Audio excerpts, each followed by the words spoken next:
Oke, Assalamualaikum warahmatullahi wabarakatuh. Selamat siang semuanya.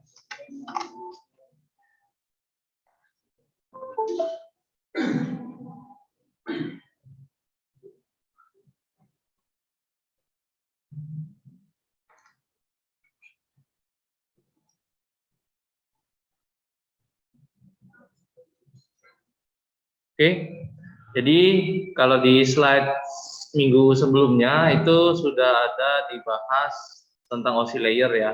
Di bagian akhir slide-nya itu sudah saya bahas tentang OSI layer. Kenapa ya? Bentar.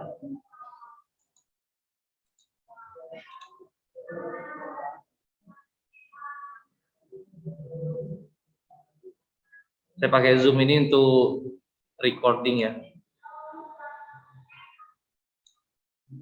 Oke. Jadi ini materi lanjutan dari slide sebelumnya, OSI layer. Ada yang pernah dengar OSI layer?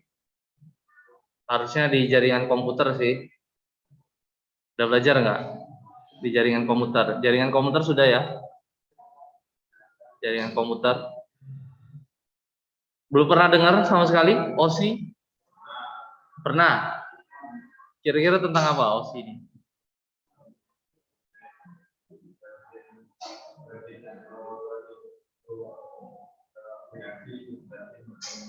Nah, itu. Aplikasi, presentasi, physical, session, apalagi yang diingat? Ada berapa layer? 7 layer. Ada 7 layer, OSI layer. Kamu tadi bilang 7 ya? Yang bilang 7 tadi?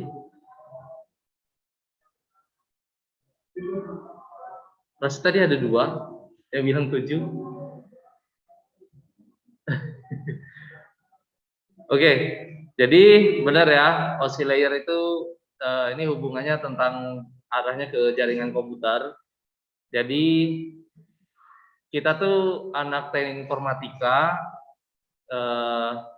kadang-kadang suka ego ya, kita bikin bikin aplikasi, terus tidak mementingkan dari sisi jaringannya, bagaimana data itu terkirim dari aplikasi kita keluar atau dari satu host ke host yang lain ya. Nah, anak TI itu penting juga, paling tidak harus tahu bagaimana data itu terkirim ya, terus bagaimana bandwidth. Nanti bakalan kepikiran nih ketika bikin aplikasi, kan kalian programmer ya, nanti anak teknik informatika itu lebih banyak ke programmingnya lah istilahnya ya. Tapi jenjangnya itu nanti ada jadi sistem analis dan seterusnya, gitu ya. Nah, kalau misalnya kalian sudah tahu mengenai bandwidth, terus latency, kalian bakalan mikir nih, ya. Seperti di e-learning saja, e-learning itu kan kita menerapkan aplikasi di e-learning, ya. Itu tetap harus dipikirkan berapa jumlah user yang mengakses dalam satu kali, dalam satu waktu, kemungkinannya. Mahasiswa UNAMA ada berapa, kemungkinan mengaksesnya berapa orang dalam satu waktu. Misalnya diprediksi ketika kuis misalnya. Kuis ini kemungkinan berbarengan ya. UTS bisa jadi berbarengan. Apalagi UAS nanti. Meskipun sudah dibagi per itunya. Tapi kan tetap harus diperhitungkan jumlah user yang mengakses aplikasi kita. Nah, itu harus diperhitungkan dari sisi bandwidth-nya harus berapa, kayak gitu. Kekuatan servernya kadang-kadang kalau misalnya rame-rame diakses, dia down, ya kan? Nah, itu harus dipikirkan juga sama anak teknik informatika, bukan cuman orang jaringan. Ya. Aplikasi kita seberapa sanggup sih menampung prosesnya, bisa nggak jalannya secara paralel, atau aplikasi yang kalian bikin itu hanya sequence, nunggu satu persatu, jadi yang menyebabkan terjadinya antrian. Nah, dari sisi situ yang akan kita bahas mengenai session segala macam, ya. Benar, jadi OSI itu kalau kalian belum tahu ini OSI, Open System Interconnection, ini adalah standar ya, salah satu standar yang dipakai di jaringan komputer, ya. Dan ini banyak sekali yang memakai hampir di seluruh dunia, levelnya udah dunia. Jadi kalau misalnya kalian beli alat, misalnya beli alat di Eropa, bawa ke Indonesia itu masih tetap bisa terpakai. Kenapa? Kalau standarnya sama. Paham nggak? Nah, contohnya itu colokan listrik. Di Indonesia colokannya berapa? 2 lubang. Tapi ada di negara-negara luar yang colokannya itu 3. Ya kan? Nah, orang Indonesia kadang bingung ketika keluar negeri, dia bawa alat elektronik, pas mau ngecas, lupa bawa konverter. Terpaksa harus beli konverter dari yang 2, karena di Indonesia kan colokannya 2, ya kan? Harus beli konverternya. Atau mungkin kalian punya perusahaan elektronik, target pasarnya Indonesia, terus kalian produksi alat elektronik dengan colokannya 3. Nah, itu tidak diperhitungkan standarnya, ya kan? Nah, sama seperti ini, standar OSI itu hampir di seluruh jaringan ini pakai standar OSI layer. Ya, ada 7 lapisan. Di mana sih Pak letak OSI itu? OSI itu letaknya di mana sih? Di aplikasinya kah atau di hardware-nya kah? Nanti kita lihat ya. Nah, OSI ini dikeluarkan oleh ISO. OSI, ISO ya. International Organization for Standardization. ISO ini bukan cuman ngeluarin OSI, dia banyak, ini memang organisasi yang membuat standar-standar. Di bidang olahraga juga dia, olahraga, bahkan sampai kuliner. Kuliner ini dia punya standar ISO. Ya, kadang-kadang restoran itu dilakukan inspeksi. Restoran-restoran bintang 5, bintang 4. Nah, itu ada standarnya. Dikatakan bintang 5 itu seperti apa, dikatakan bintang 4 itu seperti apa. Itu salah satu yang buatnya adalah si ISO. Kalau kalian beli alat-alat olahraga, biasanya ada tulisan ISO-nya ISO berapa. Misalnya beli meja tenis meja, tahu meja tenis meja? Nah, di sana tertulis tuh, meja ini ISO berapa. Dia ngikutin standar berapa. Ya, nah itu ada. Ya, jadi ISO ini memang perusahaan yang fokusnya bikin standarisasi. Dipakai ya di seluruh dunia. Nah, sekarang kita ngomongin di mana sih posisi OSI layer itu. Sekarang kalian bayangin dulu nih. Ini anggaplah kalian ya, kalian punya laptop atau komputer atau handphone ya. Kalian mau browsing. Anggaplah buka google.com. Sebenarnya apa sih yang terjadi? Kita tahunya google.com, terus tiba-tiba tampil halaman Google. Sebenarnya itu tuh ada di komputer kita atau gimana?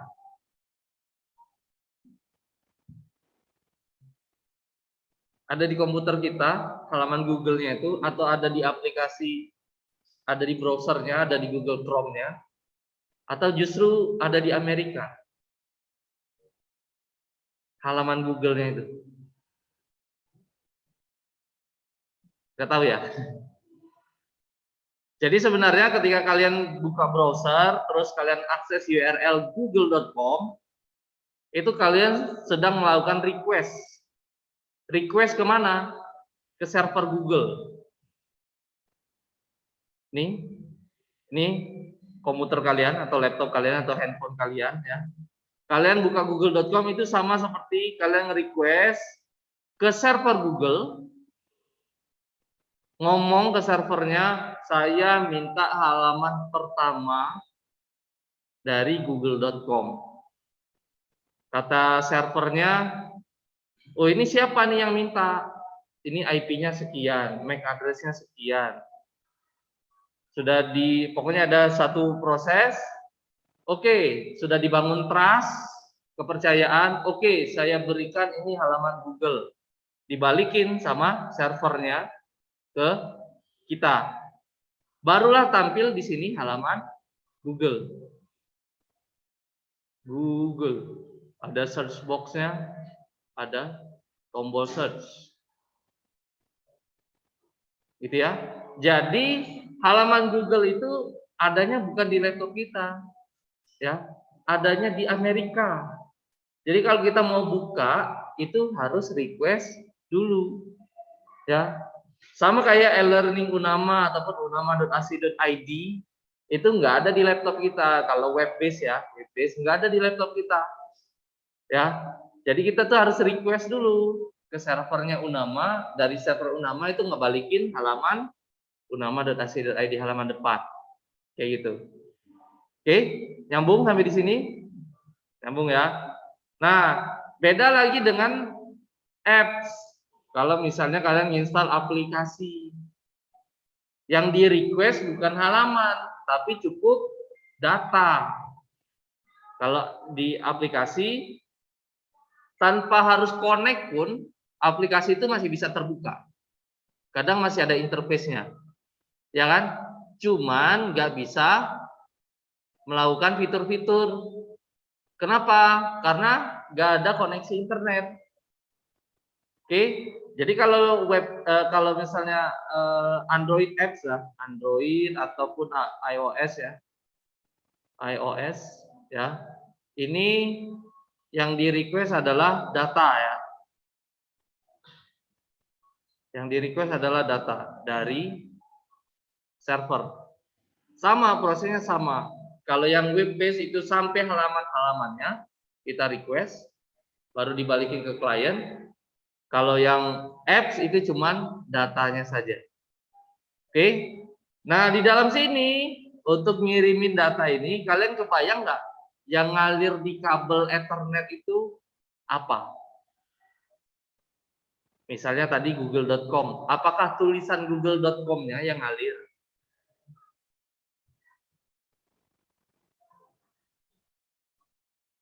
Dari google.com ini, tulisan google.com.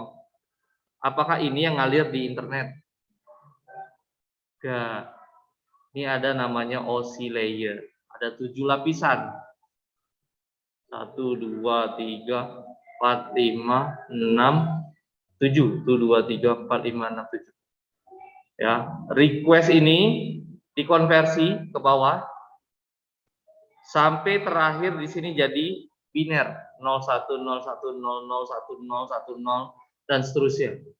Inilah yang dikirim yang ngalir di kabel Ethernet atau kabel LAN, di kabel FO ataupun via radio atau wireless. Radionya bukan radio FM ya. Radio itu yang pakai apa itu? Ya, pakai pemancar itu. Nah, itu radio atau wireless loh, wireless. Kalau wireless ini dia menggunakan gelombang elektromagnetik. Ya. Nah, nanti di slide berikutnya akan saya jelasin. Sudah azan ya? Kok nggak kedengeran? Ya udah, kita break dulu ya. Kita break dulu sebelum kita lanjut. Kita break sholat asar dulu ya. Oke, yang mau sholat silakan sholat.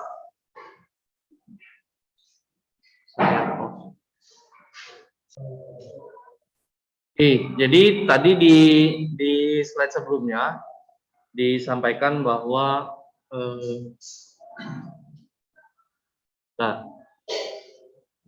nah ini.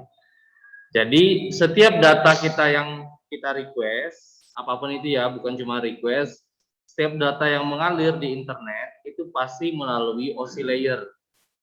Ya. Fungsinya apa OSI layer ini? Yang pertama itu mengubah yang tadi dari layer aplikasi Di layer aplikasi kita ngelihatnya huruf G, huruf O, huruf O, huruf G, huruf L, huruf E, titik, kom, gitu kan? Kita ngelihatnya itu di layer aplikasi. Cuman kan bahasa kalau di mesin kan dia nggak ngerti apa itu G, apa itu O, nggak ngerti. Kita tahunya, mesin tahunya dia 0101, istilahnya gitu, 0101. Nah, seperti itulah salah satu fungsi dari OSI layer itu sampai ke layer fisikal, dia sudah berubah jadi 0101. Nah, begitu pula di sisi server, ada juga OSI-nya, ya, 7 layer juga, yaitu kalau ini sender, kalau misalnya ini sender, dia ke bawah, ya, dari application sampai fisikal, sampai jadi 0101, ngalirlah datanya di internet. Nah, pas sudah sampai sini 010101, sampai di sini dibalikin lagi sampai ke layer aplikasi. Dari fisikal naik ke atas ke layer aplikasi. Ya, dari lapisan paling bawah sampai ke lapisan yang paling atas. Sehingga bisa dimengerti lagi oleh si server. Oh, ternyata yang di request adalah halaman utama google.com. Baru dibalikin lagi, ketika dibalikin ini sudah jadi sender lagi. Ketika dia ngebalikin data, itu dikonversi lagi dari atas ke bawah, turun lagi. Jadi biner lagi, ngalir lagi ke sini, nah ke sini jadinya ke sini lagi, naik ke atas. Kayak gitu. Ya, pokoknya OSI layer itu antara sender dengan receiver. Ya, bukan antara klien dengan server. Antara sender dengan receiver. Kalau sender dari atas ke bawah, ya. Kalau penerima itu dari bawah ke atas. Karena penerima itu kita nerima kalau di layer fisikal yang diterima itu biner di layer fisikal. Harus di-convert jadi sampai ke layer application. Tapi kalau sender dia yang buat kan, yang buat data, dia yang mau mengirim data dari layer application turun sampai ke jadi biner. Kayak gitu ya, antara sender dengan. Nah, sama seperti kalian ketika belanja online ya, belanja online. Ketika kalian belanja online, si penjual itu kan mau ngirim paket kalian kan, mau ngirim paket, apa yang dia lakukan? Apa yang dia lakukan? Sebelum dikasih ke kurir, paket kalian tuh diapain?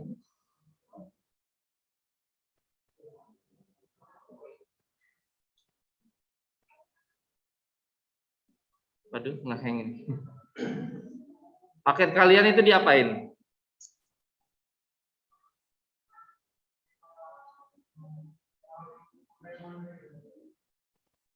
Jadi misalnya saya beli beli baju lah gitu ya. Baju. Apakah baju itu yang langsung dikirim, dikasih ke kurir? Enggak. Biasanya diapain dulu? Package. Di packing. Di packing ya. Di packing. Istilahnya baju ini dibungkus, dikemas, dikardusin. Terus apakah langsung dikasih aja ke kurir? Enggak. Pasti ditulis alamatnya kemana. Benar kan? Nah, kira-kira mirip tuh. Ya.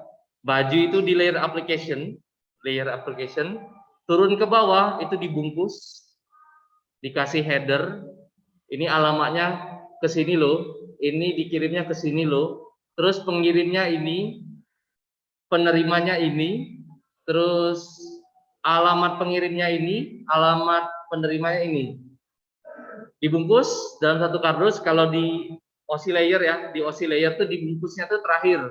Jadi alamatnya dulu dimasukin, alamat, jadi IP pengirim, IP penerima, MAC pengirim, MAC penerima, dibungkus, masukin ke dalam situ, dalam satu kardus, ya. Ini di data link ini, si pembungkusnya, dibungkus, sudah jadi package, sudah siap dikirim, barulah diserahkan ke kurir. Nah, kira-kira seperti itu. Ya.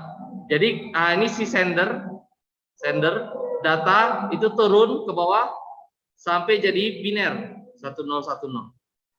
Di sini 1010 balik lagi ke atas jadi data. Ya. Nah, tugasnya apa masing-masing layer? Ini ada layer application, ada layer presentation, ada layer session, ada layer transport, ada network, ada data link, ada physical. Enggak semuanya itu ada 4 layer teratas itu wujudnya ada di laptop kita, ada di device kita. Ya, ada di device internal kita. Misalnya laptop ataukah apa? Mobile phone dan sebagainya. Itu adanya posisinya ada di host layer. Nah, sedangkan untuk yang network apalagi nih, data link dan physical ini adanya di perangkat eksternal seperti router, apalagi switch atau hub ya, switch hub, apalagi access point ya, untuk yang wireless access point apa, RJ itu ya Ethernet lah, masuk ke kabel Ethernet ya. Ya, adaptor itu untuk power ya. Sudah baca slide saya yang sebelumnya belum? Atau nonton video sebelumnya? Sudah kan? Jadi gimana kalau misalnya kita mau ngirim huruf A? A ini dikonversi jadi biner. Anggaplah ini binernya. Bagaimana dia terkirim di layer fisikal? Bagaimana terkirimnya? Misalnya di kabel Ethernet dia gimana caranya?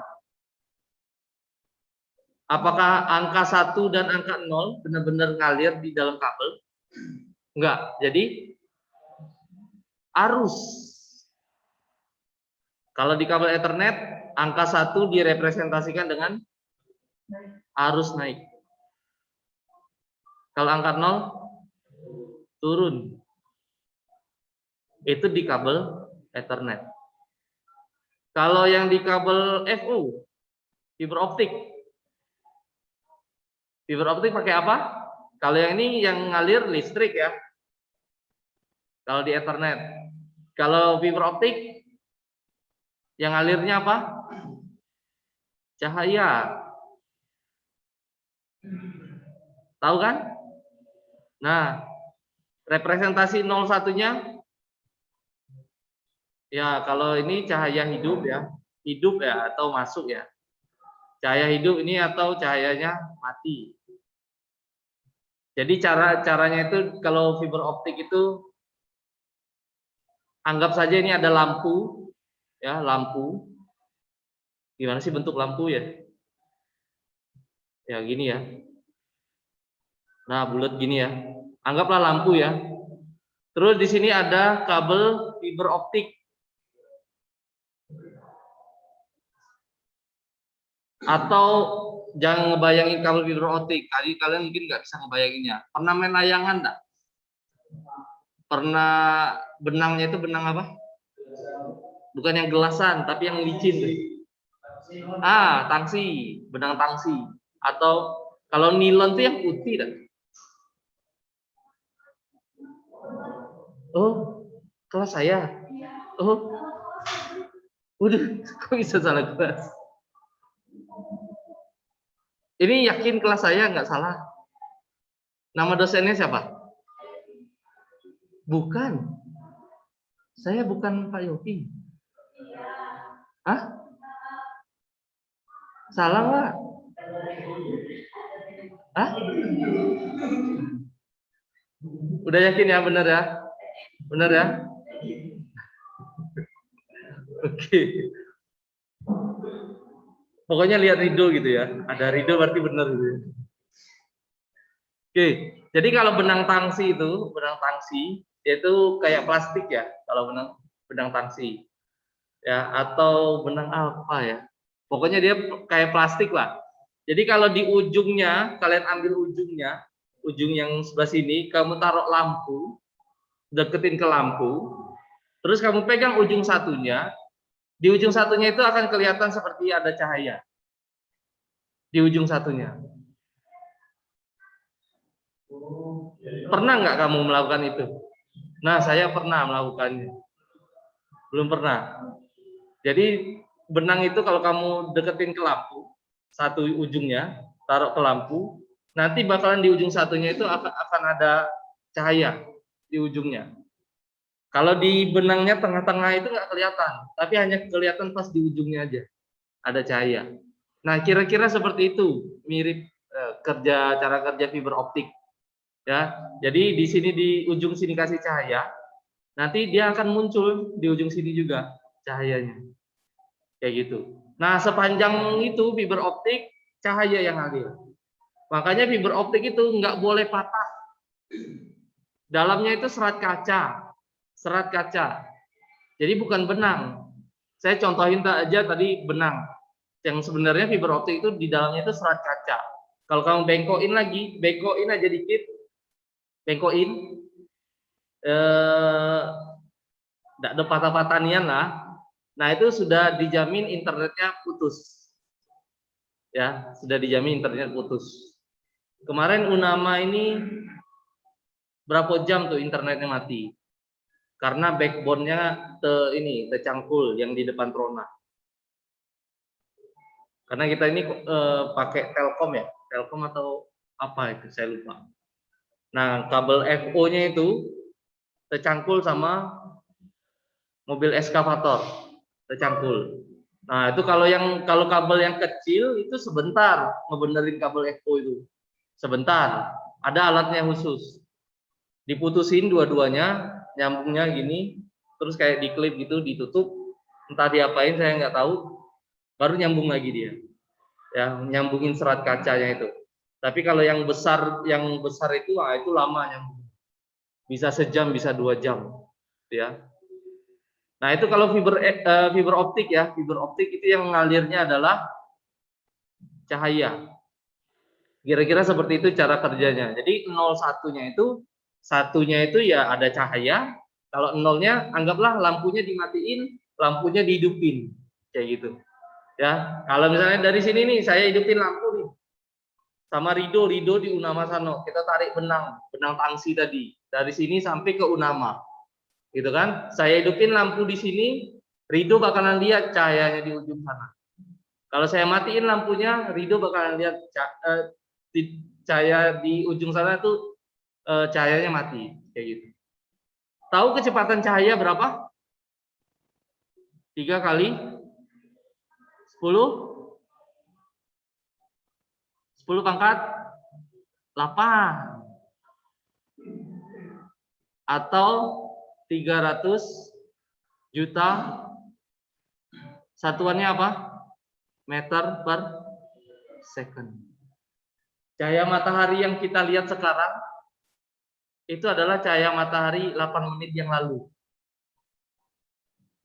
Cahaya matahari yang kalian lihat sekarang ini, yang bisa kalian lihat sekarang ini, itu adalah cahaya matahari yang 8 menit yang lalu. Karena perjalanan cahaya dari matahari ke bumi dengan kecepatan cahaya yang ini, kata Einstein ini konstan, nggak berubah. Kata Einstein ya, nggak berubah. Jadi dari matahari ke bumi, itu cahaya itu merambatnya selama 8 menit. 8 menit. Kebayang nggak matahari itu dimatiin cahayanya, redup, itu kita baru kerasanya 8 menit kemudian, baru kerasa gelap.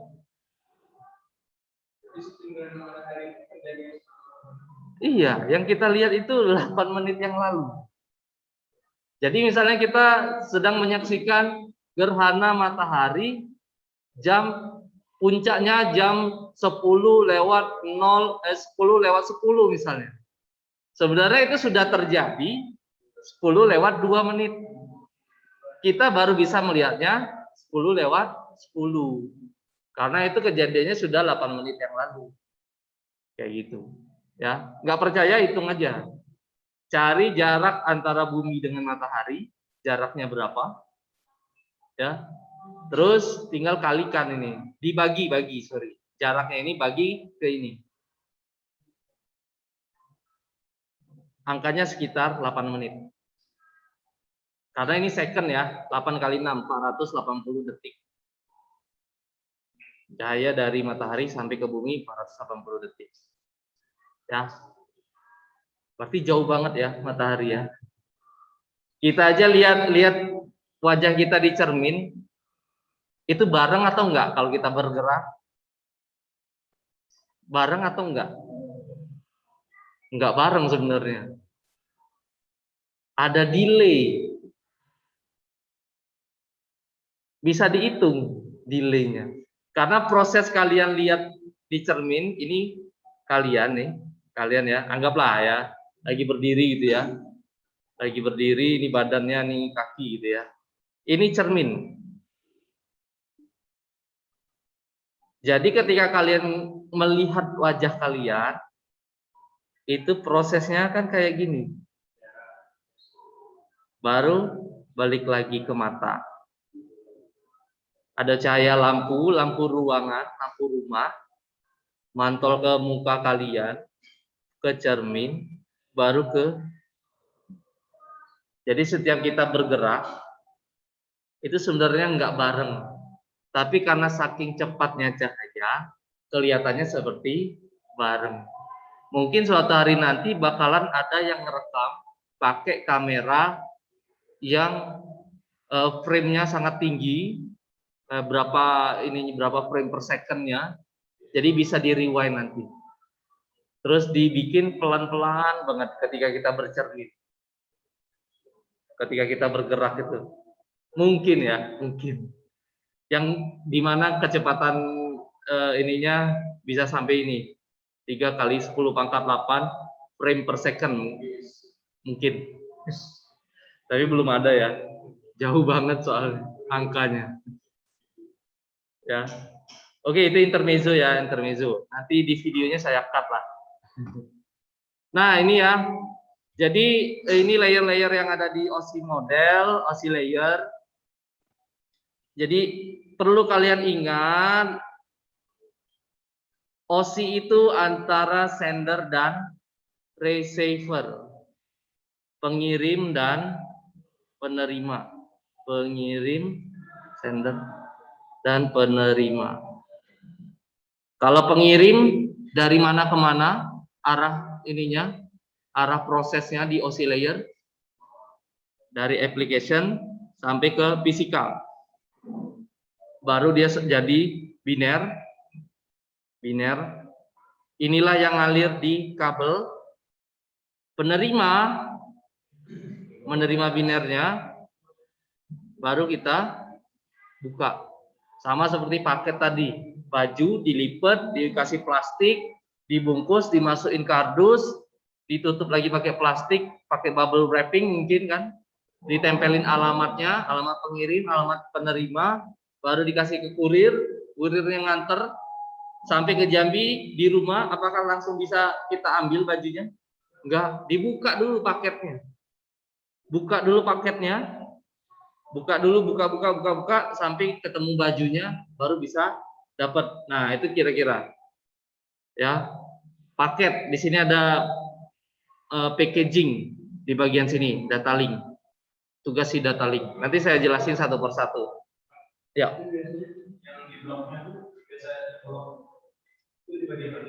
Ke blok apanya?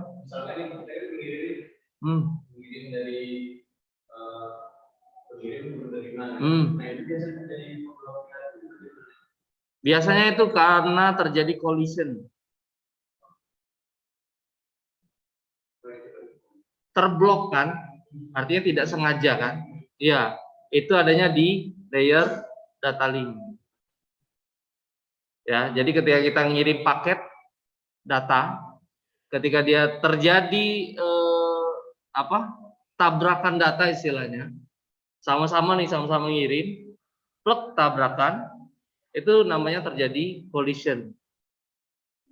Diapain sama data link? Nggak diapa-apain. Pokoknya data link cuman meriksa paket ini sampai atau tidak. Data link cukup sampai situ. Ya, kalau tidak ada nyampe ke si penerima, berarti dikasih tahunya bahwa terjadi collision. Dia tidak menangani collision. Nah, nanti tugas kalian ada tuh setelah ini ada tugasnya, presentasi nanti ya. Gimana cara menangani collision segala macam itu ada. Ya. Saya balik lagi ya. Nah, kita akan ulas satu persatu dari layer yang paling kecil, layer fisikal, sampai ke layer application. Tadi saya bilang 3 layer terbawah ini itu adanya bukan di laptop kita, tapi di luar. Ya, contohnya layer fisikal itu ada di hub dan repeater. Tugasnya apa? Cuma untuk memindahkan bit-bit. Ya, ini contohnya menggunakan kabel Ethernet ya. Iya enggak? Repeater bisa sih yang wireless ya. Wireless. Ya, atau bisa juga access point ya. Ya enggak? Access point ya. Access point. Ya, itu yang ada ditempel-tempel di ini tuh. Jadi nyebutnya jangan wireless ya. Connect kemana? Connect ke wireless. Wireless itu artinya cuman tanpa kabel. Wire itu kabel, less tanpa kabel. Jadi penyebutan yang benar itu kamu koneknya kemana? Ke WiFi. Apa arti WiFi?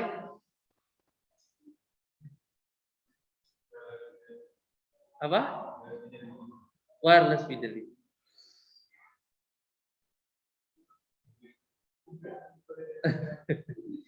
Anak jaringan ya.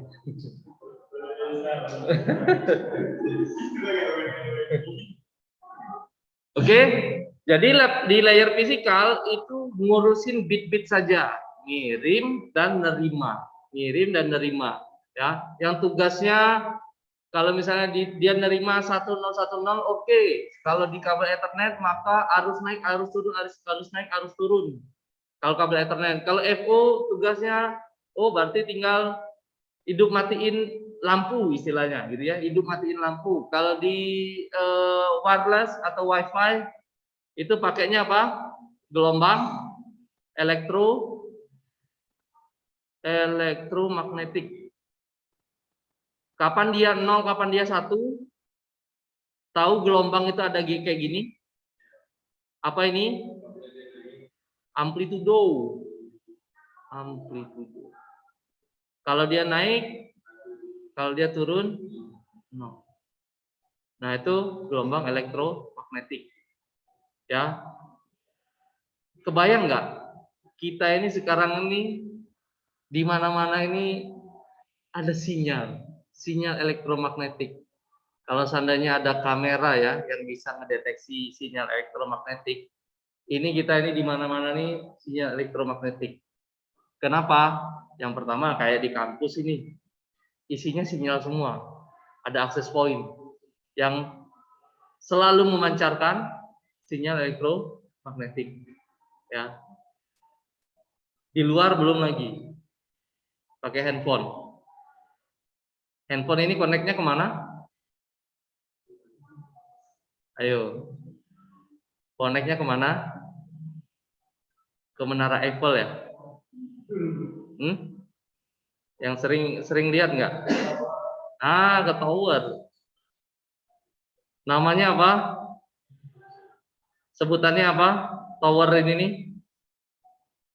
Ada beduk-beduknya di sini. Rido tukang mukulnya.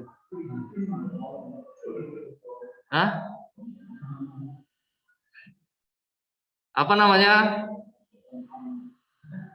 Namanya BTS. Bukan yang Korea ya. Apa itu BTS? Base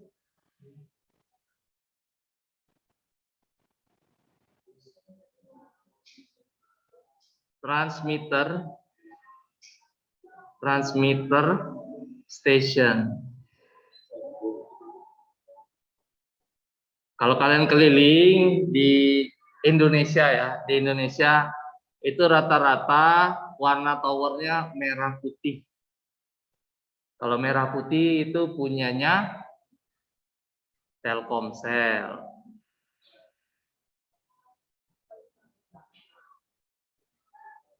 Punyanya Telkom. Ya, selular selnya. Telkom selular. Kalau Telkom itu yang telepon rumah. Telkomsel itu yang selular. Ya. Nah, di Indonesia itu masih dikuasai oleh Telkomsel untuk tower-tower.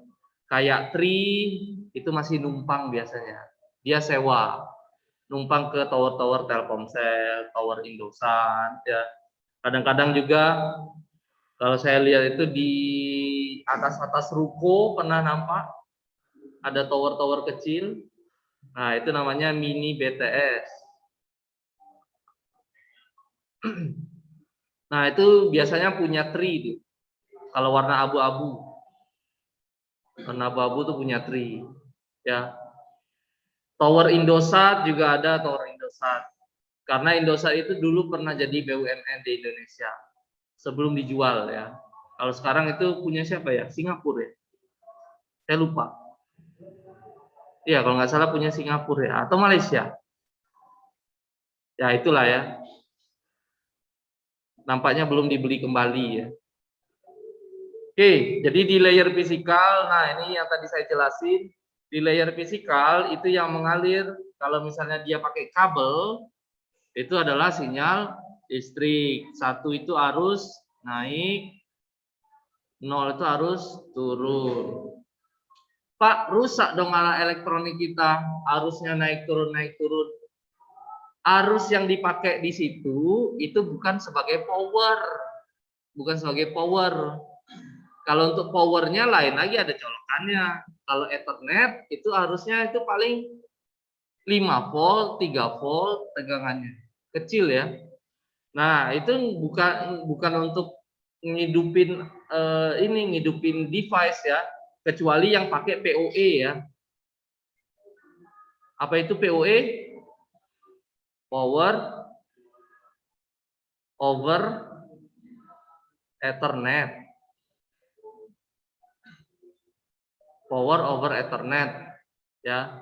Jadi yang awalnya Ethernet itu dipakai untuk ngalirin 1010, nah sekarang itu sudah bisa juga untuk ngalirin power. Jadi ada adaptornya di sini sampai ke di device-nya ya. Biasanya apa namanya? Biasanya PoE ini dipakai di access point. Access point outdoor biasanya. Biar tidak payah-payah narik kabel ke atas, narik kabel listrik yang memungkinkan bisa konslet, ya udah pakai kabel Ethernet itu aja sebagai powernya ya. Terus ini tadi yang fiber optik pakai cahaya, kalau yang wireless sinyal elektromagnetik ya. Itu layer fisikal. Nah, sekarang kita layer data link. Jadi sebelum diubah jadi 1010, itu si data link ini yang kerjaannya tukang membungkus paket tadi. Tadi kita ada ngomongin pembungkusan paket, itu dilakukannya di si data link. Ya. Namanya enkapsulasi. Ingat aja kapsul.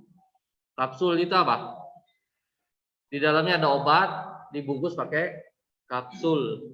Jadi memang enkapsulasi itu pembungkusan. Ya. Nah, tugas si data link dia menggabungkan paket.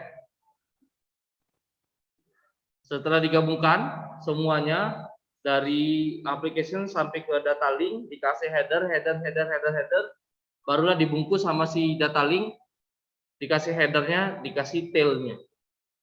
Coba kita lihat ke belakang. Ini ada di belakang. Nah, ini tugasnya si data link. AHA itu application header. Setelah dibungkus di sini application header, bukan dibungkus, ditambahkan header di application layer, turun ke layer presentation, ditambahin lagi presentation header. Jadi di sini nih ada AHA nih, di sini. Ya, nih ada garis putus-putus. Ya, turun lagi di sini ada SH. SH bukan sarjana hukum ya. PH di sini ada AHA nih masih. Gitu ya. Ditambahin lagi TH, transport header. Di sini masih ada SH-nya, ada PH-nya, ada AH-nya. Di sini ada NH, network, header. Di sini ada TH dan seterusnya. Nah, di data link, si data link ini yang melakukan pembungkusan. Kelihatannya dari mana?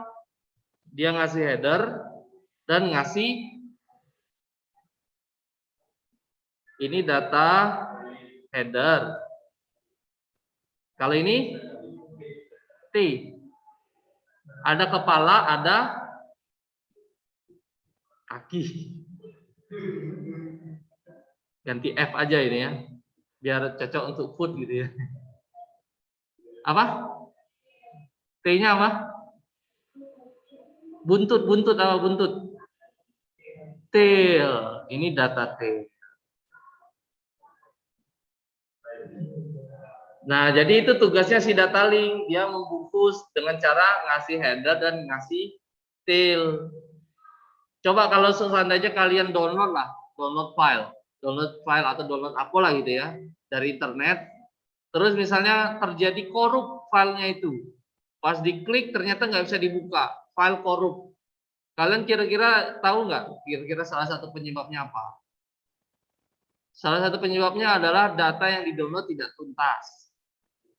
Nah, biasanya kehilangan informasi tail. Jadi ketika data tersebut sudah ada di laptop kalian, pas dibuka, itu sebenarnya datanya nggak lengkap. Masih kurang. Kalau diperiksa misalnya dibandingkan size-nya antara yang di internet dengan yang di laptop kita, mungkin biasanya lebih kecil size-nya. Karena nggak lengkap download-nya.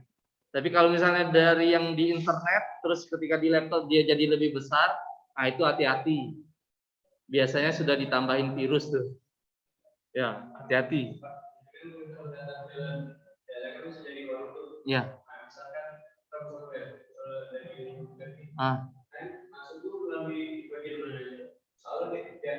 Datanya itu ada, tapi tidak bisa diakses.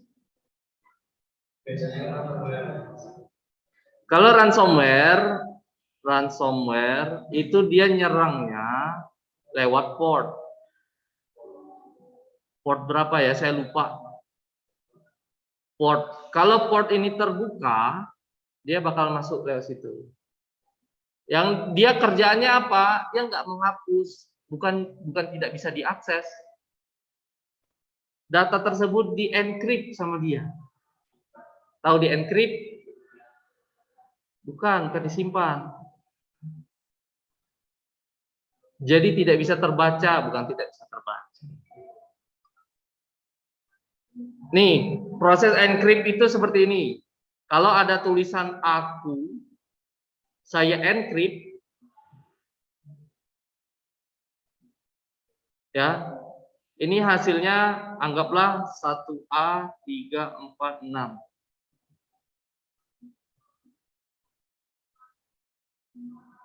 Terus saya decrypt, jadi balik lagi ke aku. Di sini ada password. Ketika melakukan enkripsi ada password. Yang biasa disebut dengan key. Decrypt juga menggunakan password. Sebut dengan key. Nah, si ransomware, data-data kita dibikin kayak gini. Jadi tidak terbaca sama kita. Datanya ada, data yang aslinya ada, masih yang itulah filenya, cuman di encryptnya saja. Yang file doc, yang awalnya file doc, jadi file tidak bisa, nggak ada ekstensinya. Ekstensinya nggak ada, cuman dia tulisannya jadi antah berantah. Pas dibuka juga antah berantah isinya. Filenya ada di situ, cuman dia sudah berubah. Nah, itu yang dilakukannya adalah melakukan encrypt. Makanya kalau misalnya kita mau balik lagi data kita bayar dengan pakai Bitcoin biasanya. Ya, dia nggak mau pakai transfer. Dia maunya pakai Bitcoin. Kita bayar pakai Bitcoin, selesai, udah dibalikin lagi data kita. Dia tinggal melakukan yang namanya decrypt. Awalnya data kita di encrypt, nah kita di decrypt. Yang tadi, yang proses download tadi, yang saya bilang filenya korup, itu cuma sebagai contoh. Contoh ketika headernya ada, header filenya ada, tapi tailnya nggak ada. Dia korup kalau di dalam bentuk file. Begitu juga dengan pengiriman data. Karena data di sini bisa jadi bukan cuma file. Benar nggak? Ya kan? Bisa jadi cuman berupa sinyal. Angka 1, angka 0, atau status berhasil, tidak, atau true false. Ya kan? Jadi bukan cuma file. Nah, intinya si data link itu tugasnya adalah melakukan pembungkusan sebelum paket tersebut dikirim. Sehingga nanti ketika terkirim sampai ke receiver, bagian data link di receiver itu bisa ngebaca, oh headernya di sini, tailnya di sini.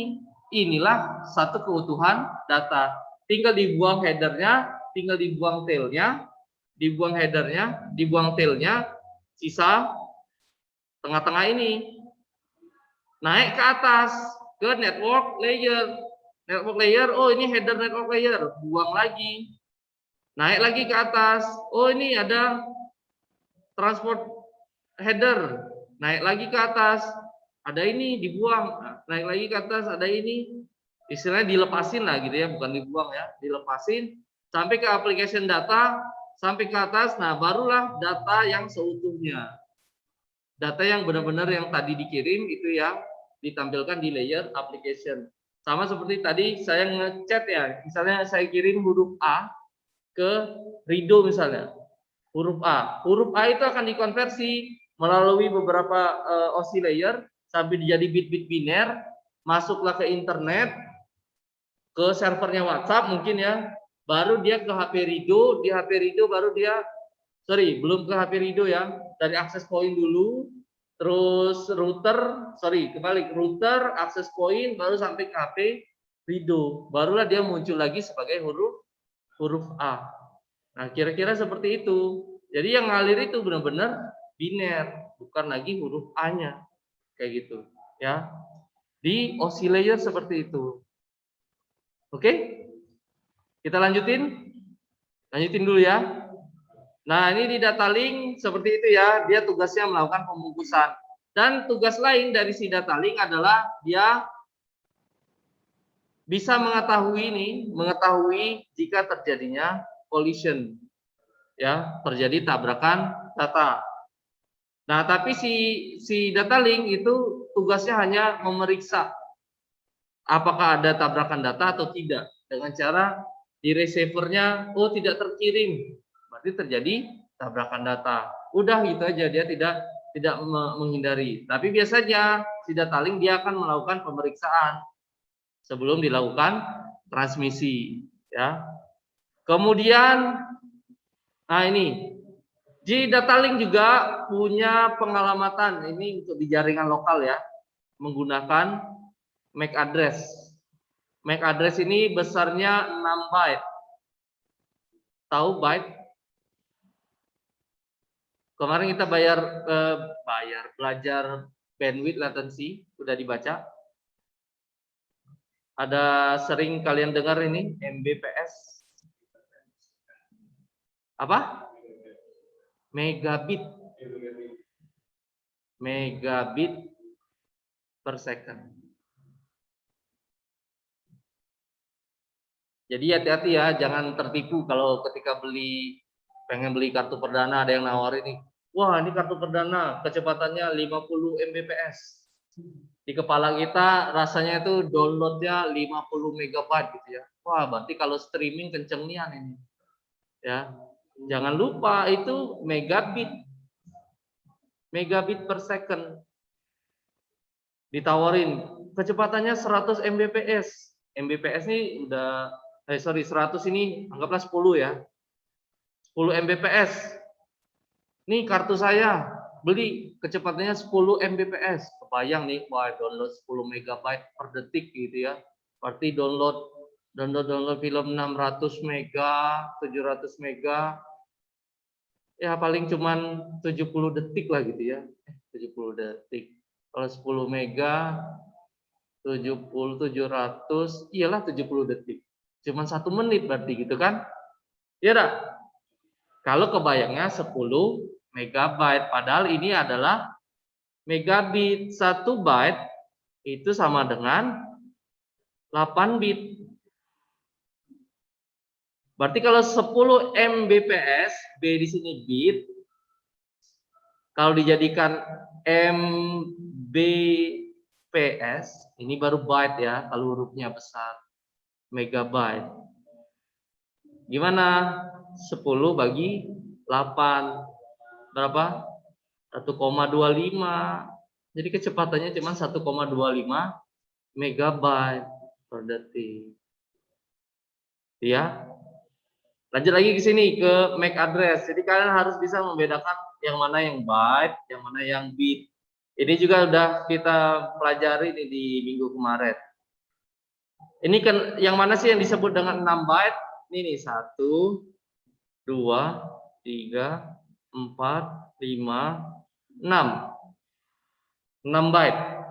Pak, berarti satunya ini itu 1 byte ya? Iya. 2A itu 1 byte. Berarti ini setara dengan 8 bit ya? Iya, 8 bit. 1, 2, 3, 4, 5, 6, 7, 8. A-nya ini 8 bit, A-nya ini 4 bit, 2 ini 4 bit. 8 bit. 1 byte itu setara dengan 8 bit. 2 ini berapa binernya? Biner dari 2.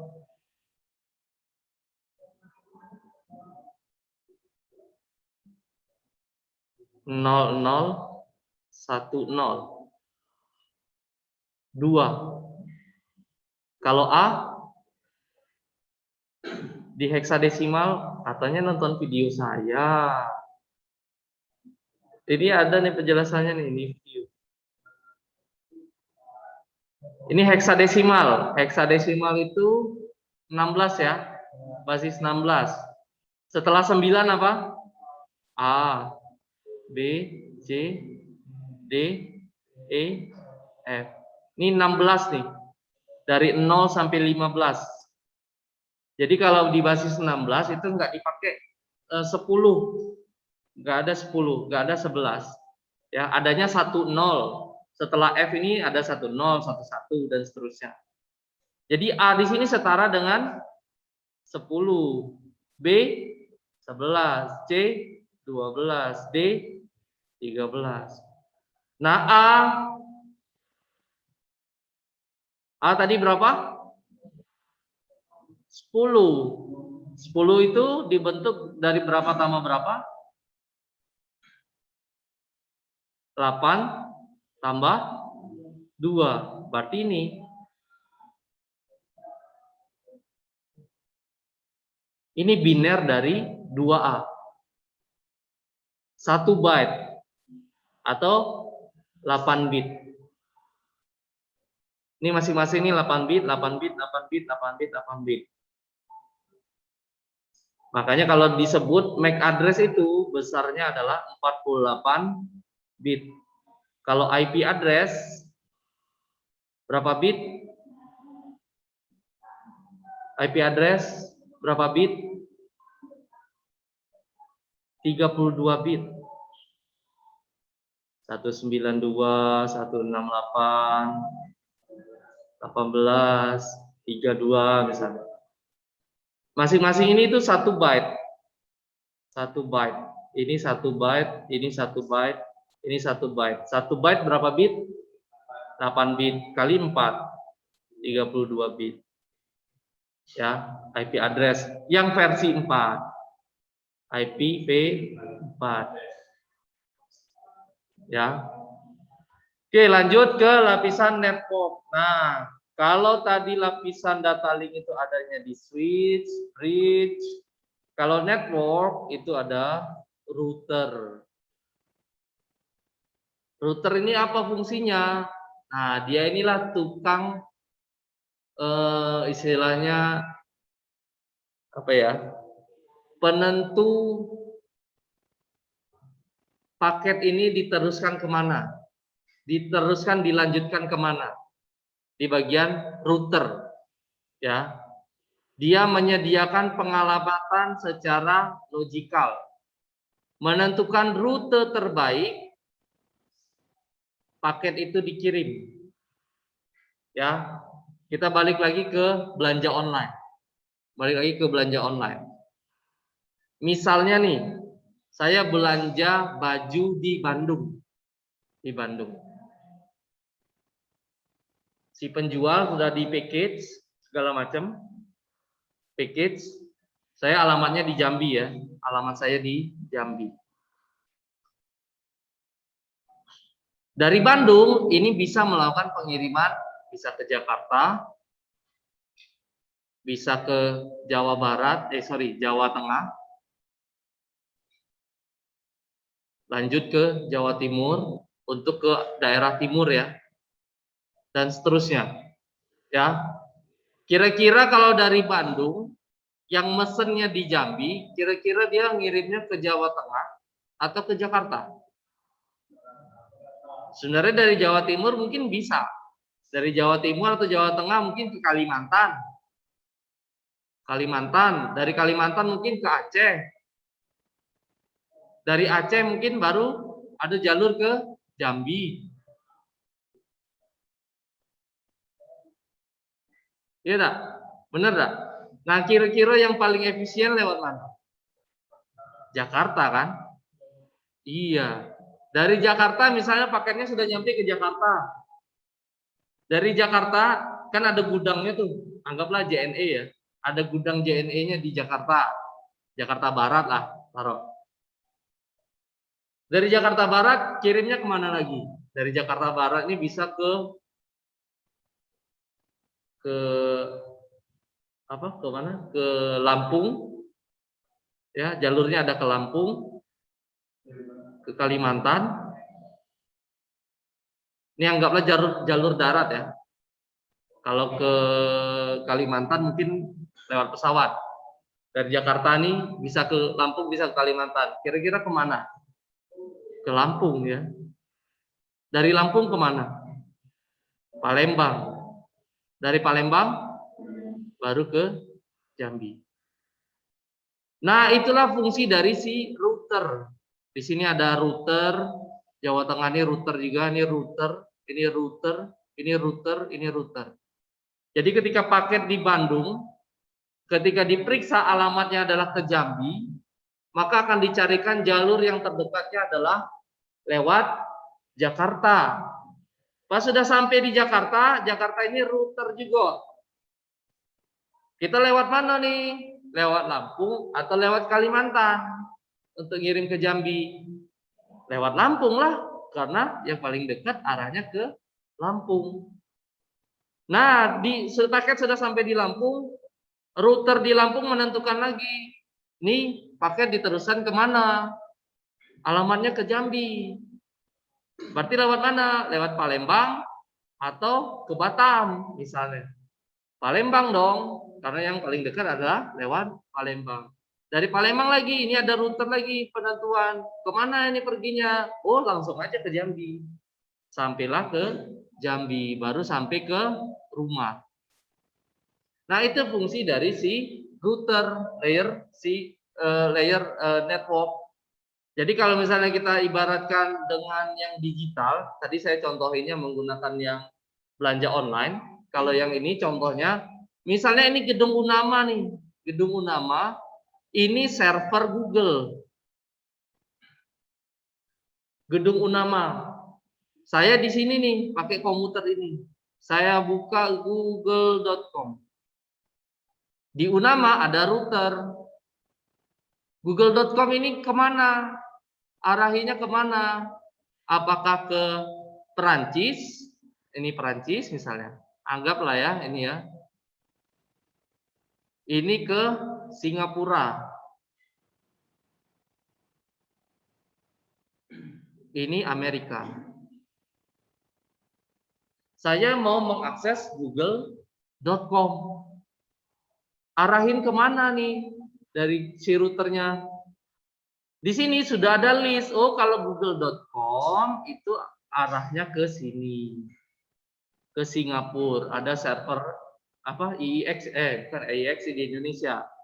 Kan kalau Indonesia backbone-nya kan ke Singapura ya. Backbone-nya ke Singapura. Nah, dari Singapura ada router lagi diterusin ke Amerika, barulah sampai ke servernya si Google. Nah, dari mana itu bisa tahu? Dengan adanya ini nih, internet protokol. Kalian pernah nggak melakukan tracing?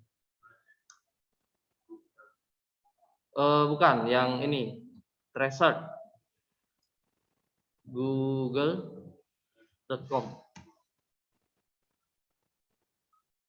Jadi ketika kita melakukan akses, ini ada beberapa tempat yang dilewati. Saya ini kebetulan tethering ya, tethering. Kartu saya kartu Indosat. Jadi kemungkinan besar dia akan melalui Indosat. Server Indosat lah. Ya, karena jalur saya pakai ini, pakai internet dari handphone. Ya. Jadi sebelum sampai ke Google itu dia lewat dulu ke beberapa tempat. Dari 192 oh diarahin ke 202.179.184.81. Nanti di sana diarahin lagi ke 103.28, 104, 228. Diarahin lagi kemana? Diarahin lagi kemana? Sampai nanti akhirnya sampai ke Amerika. Nah ini RTU.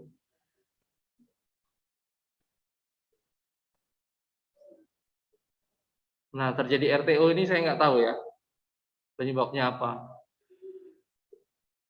Pokoknya fungsi si router itu mencari jalur terbaik terdekat, gitu ya. Kalau kemarin saya contohin ada tuh muncul dia Indosat, kelihatan di sananya Indosat. Mungkin kalau di Unama ini kelihatannya mungkin ini apa? Saya lupa Unama ini pakai Bisnet atau pakai Telkom ya? Tahu nggak? Pakai apa? Telkom. Nah, berarti kemungkinan besar kalau kita ngeping nih google.com itu bakalan lewat Telkom. Dari Telkom baru dia ke backbone-nya. Yang besar terus IIX, baru dia ke Singapura, baru dari Singapura keluar negeri. Apanya? Bisa.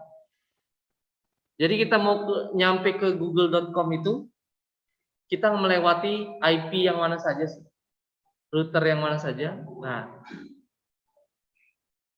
kayak gitu, ya. Ya ini nggak tahu nih RTU. Atau paket saya sudah habis ya? Jangan.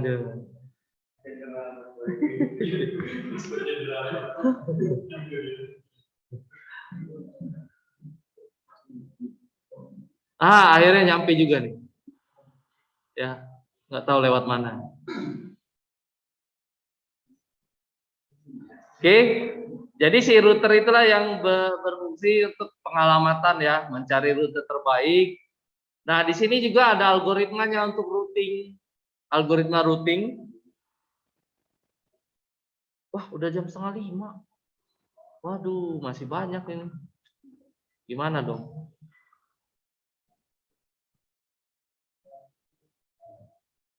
Ya, kita belajar ini dulu ya.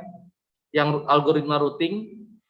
Jadi kalau misalnya ini nih, S ini adalah source, ini adalah destination. Ini ada router 1, router 2, router 3, router 4. Kalau misalnya saya mau ngirim paket data, kira-kira jalur terdekatnya lewat mana saja? R1, R2, R4. Bisa nggak lewat R3? Bisa. Sama aja ya. Dia cuman 2. Ini di luar ngitung latency ya. berapa jarak jauh dari R1 ke R2, R1 ke R3. Ini di luar ngitung jarak antara dua buah router. Ya. Nah, jadi ada namanya distance vector algorithm. Ini gampang sih. Dia pakai algoritma path terpendek yang dikenal dengan nama Bellman-Ford. Ya, gampang lah, tinggal nyari yang paling pendek jalurnya lewat mana, gitu ya. Contohnya nih, kita mau ngirim package dari A ke C, lewat mana? Pasti lewat ini ya. Terus ke sini. Pak, bisa nggak Pak dari A ke D dulu, habis itu ke A lagi, baru ke B, baru ke C? Bisa saja. Ya, cuman itu jalurnya panjang. Makanya di sini yang dicari adalah jalur terpendek. Ya. Nah, dalam setiap router itu ada namanya tabel routing. Tabel routing. Coba lihat di sini. Kita mau menghitung, kita mau bikin tabel routing dari A ke, kalau dari A ke A itu nggak perlu dihitung ya, karena dia lokal dari A ke A. Sekarang kita mau lihat dari A ke B. Dari A ke B lewat link mana? Link 1. Ini link ya. Lewat link 1. Cost-nya berapa? Cuman sekali pindah ya. Berarti cuman 1. Ini cost-nya 1. Ini cost. Ini lewat linknya. Oke. Dari A ke C lewat link 1. Link 2-nya kenapa nggak disebutin Pak? Nggak usah. Pokoknya yang langsung ke A-nya itu link berapa? Ya. Lewat link 1 terus sampai ke C ya. Berarti dari A ke B, dari B ke berapa kali? 2, berarti cost-nya 2. Lewat link 1. Dari A ke D lewat link 3. Cost-nya 1. Dari A ke E lewat link 1. Cost-nya 2. Bisa? Oke. Jadi setiap router itu ada tabel routingnya. Ada tabel routingnya. Ya. Ini contohnya. Ini untuk router A. Untuk router A itu dihitung semuanya dari A ke B berapa? Dari A ke B lewat link 1. Cost-nya cuman 1. Dari A ke C lewat link 1. Cost-nya 2. Bisa nggak Pak lewat sini? Bisa aja, cuman cost-nya banyak ya. Dari A ke D, dikit lagi ya. Dari A ke D lewat mana? Link 3, cost-nya 1. Dari A ke E, nah sebenarnya bisa 2. Bisa link 1, bisa link 3. Karena sama-sama cost-nya 2 ya. 1, 2. Ini juga 1, 2. Jadi kalau kalian jawabnya di sini 3, itu tidak masalah. Enggak salah. Ya, kalau cost-nya salah baru ini salah berarti gitu ya. Nah, kalau yang dari B itu juga, dari B ke A lewat link berapa, dari B ke C lewat link berapa, dari B ke D lewatnya mana, gitu ya. Itu di setiap router dibikin tabel routingnya. Nah, saya langsung aja, saya mau kasih tugas sebenarnya, latihan, tapi dibuatnya di rumah saja. Nanti dikumpulin lewat e-learning. Oke? Kenapa? Waduh. Bukan, Zoom-nya nih. Waduh. Nggak bisa di stop share lagi. Saya selesain aja nih. Biar exit ya. Nah. Ternyata masih. Oh, tidak. Oke. Jadi Ini tugasnya, ya. Kalian bikin. Ini ada router A, ini ada router B, ada router C. Dikerjain di rumah aja, nanti kumpulnya lewat e-learning ya. Di sini ada E, di sini ada F. Dari A ke B lewat link 1, ini link 2, ini link 3, sini link 4, link 5, link 6. Astagfirullahaladzim.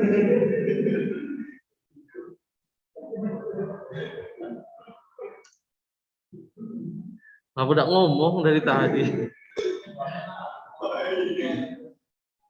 Oke. Nah ini ya. Ini link 1, link 2, ini link 3, link 4, link 5, dan link 6. Ya, untuk tabel routingnya, routing ini contoh from A to router berapa, terus ininya link, terus ininya host. Saya contohin satu, dari A ke A, linknya lokal, costnya 0. Dari A ke B, linknya 1, costnya ya. Terusin ya. Mau difoto? Ya, silakan difoto.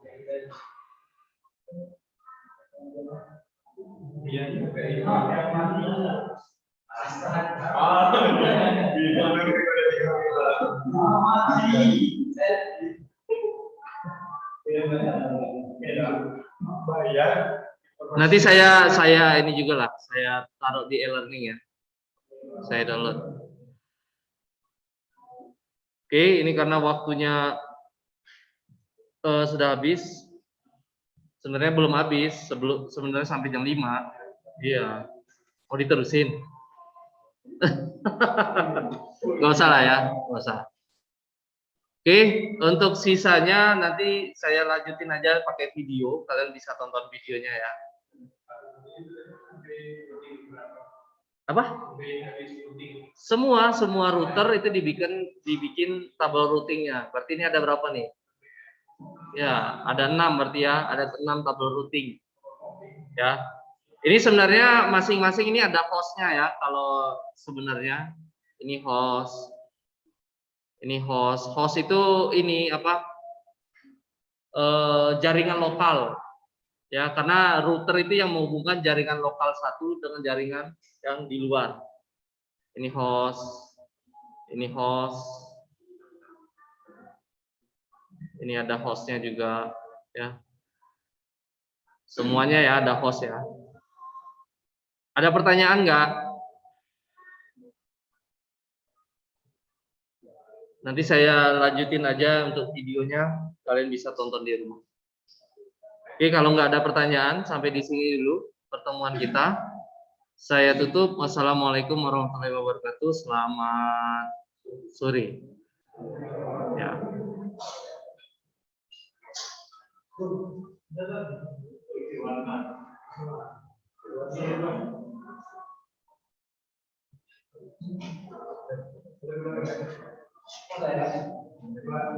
Waalaikumsalam. Kita lanjut ke layer transport. Ini ya tadi dari bawah ya, fisikal sudah, sekarang ada di transport. Nah, di transport, apa fungsi dari layer transport? Melakukan perbaikan kesalahan sebelum pengiriman. Ya, ini tugasnya establish dan maintenance. Layer transport itu ada dua, ada UDP, ada TCP. UDP itu apa? Ada yang tahu UDP? Nih, user datagram protokol. Satunya lagi TCP, transmission control protokol. Merupakan protokol yang luas digunakan yang menyediakan 3 layanan tambahan. Nah, ini layanan-layanan yang tersedia di layer protokol. Komunikasi berorientasi koneksi, reliabilitas, dan kendali kemacetan, congestion control. Ini nanti kita akan cobain ngoding, bikin aplikasi chatting menggunakan port TCP UDP, ya, chatting sederhana. Jadi nanti akan ada satu server, kalian jadi klien, ya, servernya anggaplah di laptop saya, nanti bisa chatting kita, ya, menggunakan lokal, yang lokal saja, tidak membutuhkan internet, hanya membutuhkan koneksi jaringan, ya. Nanti kita akan cobakan. Terus ada namanya session. Lapisan session inilah yang bertugas untuk menjaga koneksi. Jadi sebenarnya ya, ketika kita tadi berkomunikasi dengan Google, sebelum kita bertukar data dengan Google, berinteraksi, ini kan baru nih kita ini ya, buka google.com ya, google.com. Sebenarnya yang pertama kali terjadi adalah three-way handshake. 3 kali salaman. 3 kali salaman.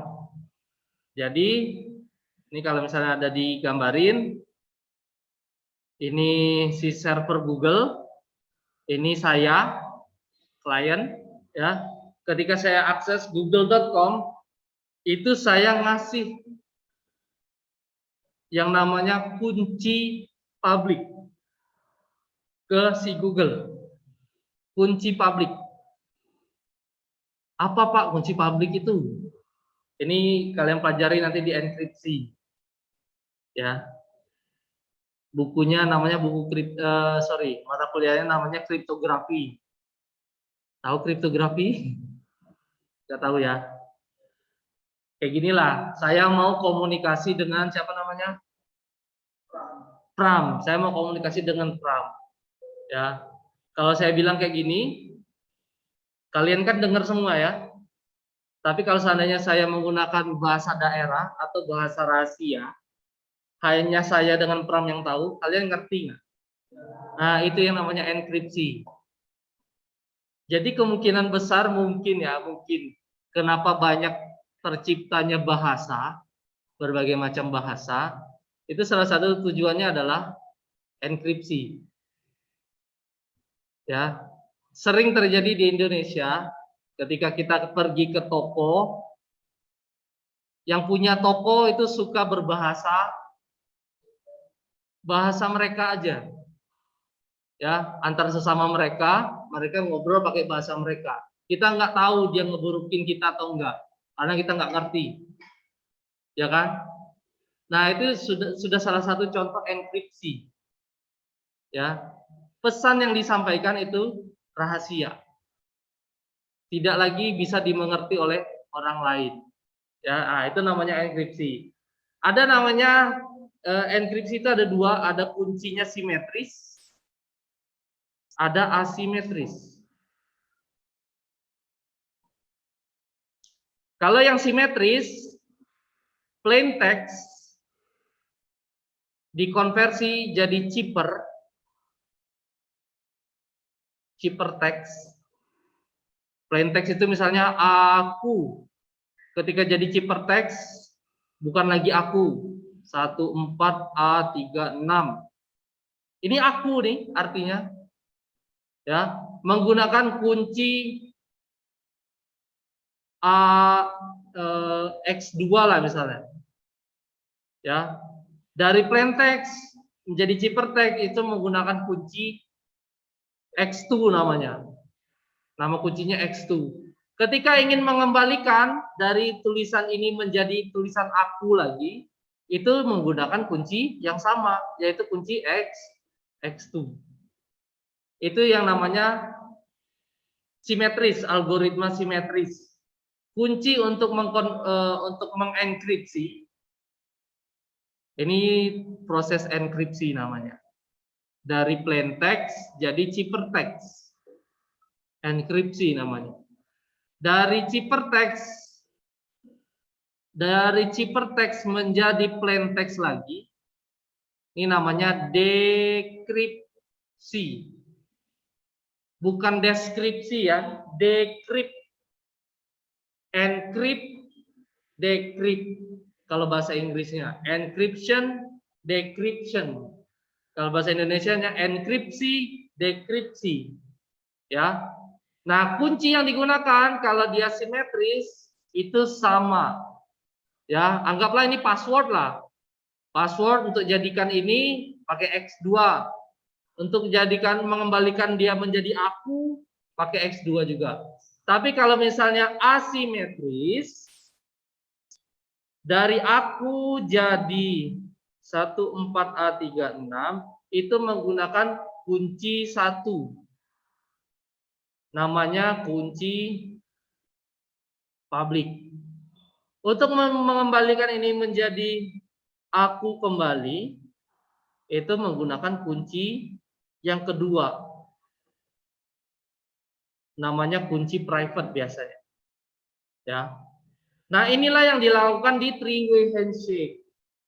Ketika saya mau mengakses google.com ke server, ya ini memang protokolnya seperti itu. Saya ngirim kunci publik, si server ini merespon, oke, kunci publikmu aku pakai, ini kunci private yang akan kita gunakan untuk berkomunikasi.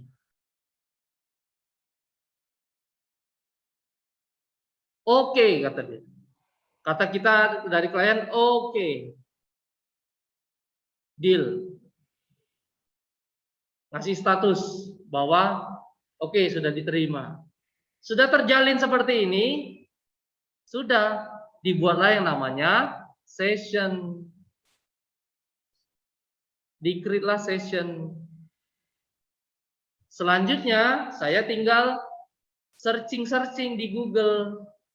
Ya kan? Karena komunikasi dengan Google sudah terjalin kayak gitu. Tinggal saya search mau apa lagi gitu ya. Dan ini sudah terenkripsi. Ya. Apalagi datanya dikasih lagi sama si Google. Kita nyari apa lagi dikasih lagi sama si Google. Gitu ya. Dan ini nggak perlu lagi setiap kita buka Google kita melakukan three-way handshake lagi, nggak perlu. Karena sudah tersimpan di session. Itulah guna dari layer session. Sama seperti kalau kalian buka Facebook pertama kali. Apa yang dilakukan? Harus login untuk masuk. Ya kan? Setelah login apa? Bisa kita pakai ya ke home ya. Ya, kita bisa scroll di home dan segala macam. Terus misalnya kita close browsernya, kita matiin laptop, terus kita hidupin lagi misalnya, buka lagi browser, akses lagi facebook.com, apakah harus login lagi? Nggak perlu. Kenapa? Karena session. Karena adanya session yang sudah dibentuk ketika tadi login. Nah, itu yang contoh yang di Facebook, penggunaan session. Ya, jadi di koneksi juga ada namanya session. Kita nggak perlu lagi berulang kali melakukan three-way handshake. Setiap kita google.com nih, three-way handshake. Ya, terus kita mau searching three-way handshake lagi, nggak perlu lagi, karena three-way handshake cukup sekali saja. Sudah itu disimpanlah sessionnya. Oh, ini sudah berhasil melakukan three-way handshake. Ya, salaman 3 kali. Istilahnya sudah login lah. Nah, anggaplah kayak gitu, udah login, udah kita mau searching, kayak di bagian jaringan itu sudah langsung kirim-kirim data aja. Nggak perlu lagi three-way handshake karena kita sudah membangun trust istilahnya. Sudah membangun kepercayaan satu sama lain. Kayak gitu. Ya. Kemudian layer presentation. Nah, layer presentation ini yang mengubah tadi dari bit-bit biner ya, menjadi format aslinya. Misalnya tadi di sini bit-bit biner 1010, ini adalah bit-bit biner huruf A, ya. Ketika di presentation, ya disinilah proses mengubahnya menjadi huruf A. Si layer presentation, kayak gitu. Ya, misalnya dia gambar yang awalnya bit-bit biner atau terenkripsi, disinilah dia mengubahnya menjadi sebuah gambar dengan ada intensitas warnanya. Akhirnya yang kita download tadi awalnya, kita download dari internet file JPEG, ya kita download taruh di D misalnya. Awalnya kan belum ada ya datanya ya.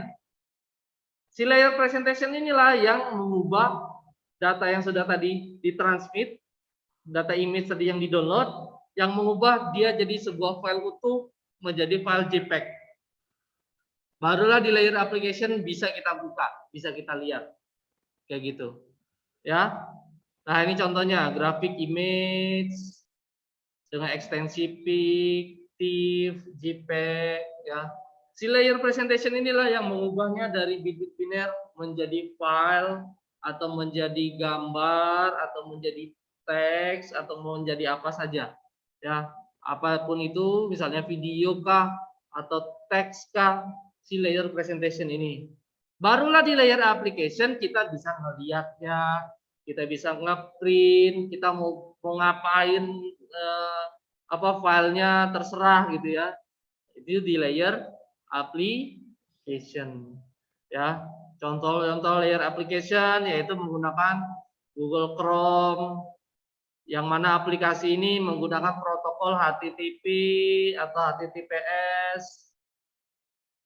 Terus email, aplikasi email misalnya kalau Microsoft apa ya, Outlook ya. Outlook itu menggunakan protokol SMTP.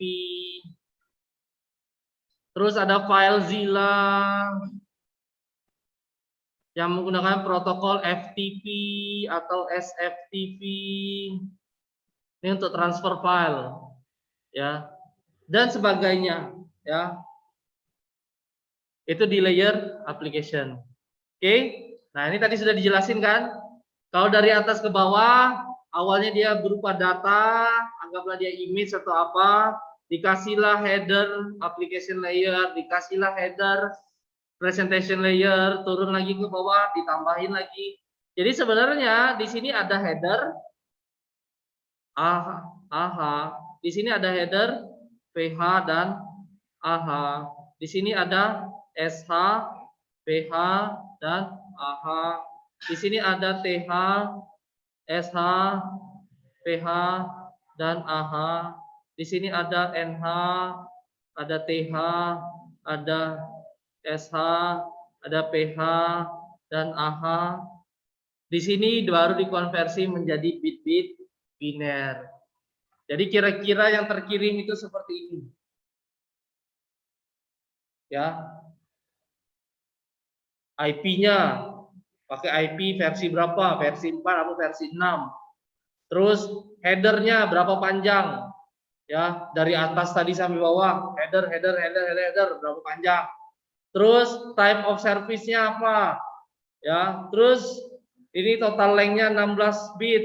Ini 16 bit identification, ada fragment, ada TTL time to life, ada protokol, ada 16 bit header checksum.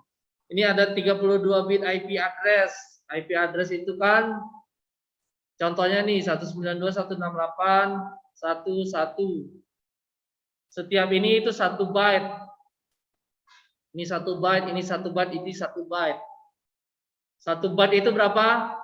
8 bit, 8 bit, 8 bit, 8 bit. Jadinya berapa? 8 kali 4 32 bit. Ya. Destination juga IP-nya menggunakan 32 bit IP-nya. Ya, karena yang dipakai masih yang versi 4. Kalau yang versi 6 lebih panjang lagi. Lupa saya berapa bit panjangnya, ya. Terus baru di dalamnya ada data. Jadi sebenarnya ketika kalian ngirim huruf A, bukan cuma huruf A-nya saja yang dikirim, tapi ada headernya, ada informasi MAC address-nya, ada IP-nya di dalam situ, baru dia terkirim. Itulah semua yang terkirim, semuanya. Dari data ini semuanya ini dikirim, diubah menjadi biner. 10111011 dan seterusnya. Berapa panjangnya nih? 16, 16, 16. Berapa tuh? 32, 32 kali 3, 96, 96 tambah 16, 115 bit. Belum datanya. Ya. Untuk header dan segala macam TTP-nya B 115 bit.